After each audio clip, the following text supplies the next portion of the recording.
Good afternoon. My name is Miguel Angel Rodriguez Jr., and I will be talking about the day the music died. I chose this topic because I wanted to inform my audience about their background, the interesting facts on how these three music singers hit around 1950 and the way their music died just because of a plane crash. When you hear the phrase, the day the music died, what do you think of? After a concert, three music artists died in a plane crash out of Clear Lake, Iowa on February 3rd, 1959. It was the day the music died, and people continued to listen to that type of music. The Big Bopper coming in at age 28, Buddy Holly coming in at age 22, and Richie Valens being the youngest one at age 17, and including the pilot Roger Peterson. These three singers were traveling to another music event when the plane crashed due to bad weather the night they left. This event became known as the day the music died after singer-songwriter John McClain referred it to his song American Pie. These words from his song written by John McClain have shown people how strong these three music artists have changed the way people see the different types of music.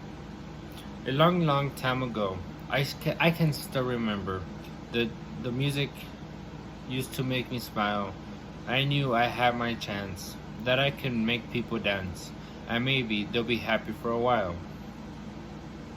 Now I'm going to talk about the history of each singer and how they became well known for their music.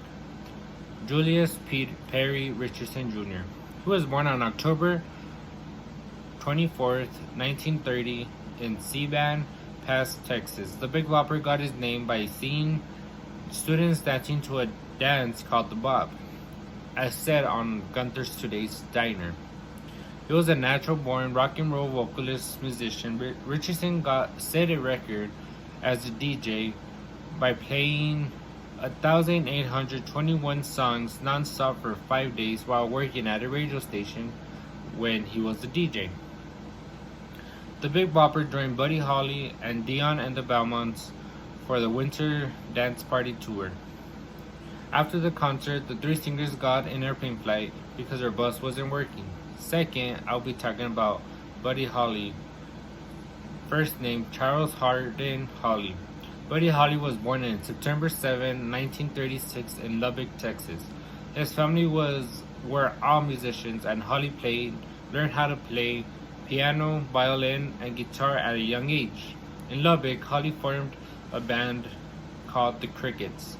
As said in the Buddy Holly story, he then began making records at Norman's Petty Studios. Last but not least, Richard Stephen Valenzuela. Richard Valens was born on May 13, 1941 at Tacoma, California. He was well known as a Mexican-American singer-songwriter during the Chicano rock movement. When he was in junior high, he would play his guitar, and he would also play songs to his friends on the bleachers. Valenzuela played in a band called The Silhouettes. He played as a guitarist and later became the lead singer.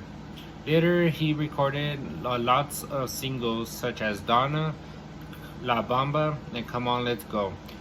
He recorded his first single at Adelphi Records because American musician and record label producer Bob Keane invited Richard Valens to his basement recording studio.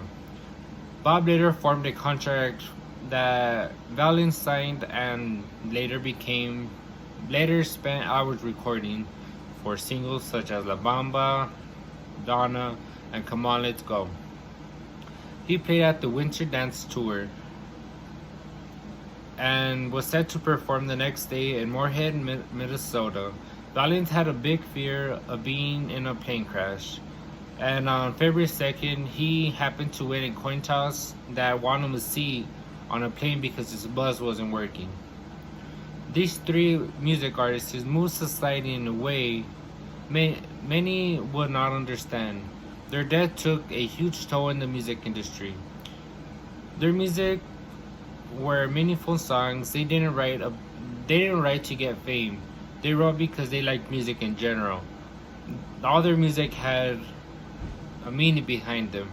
Some songs were about love, either about a special person or about their life in general itself.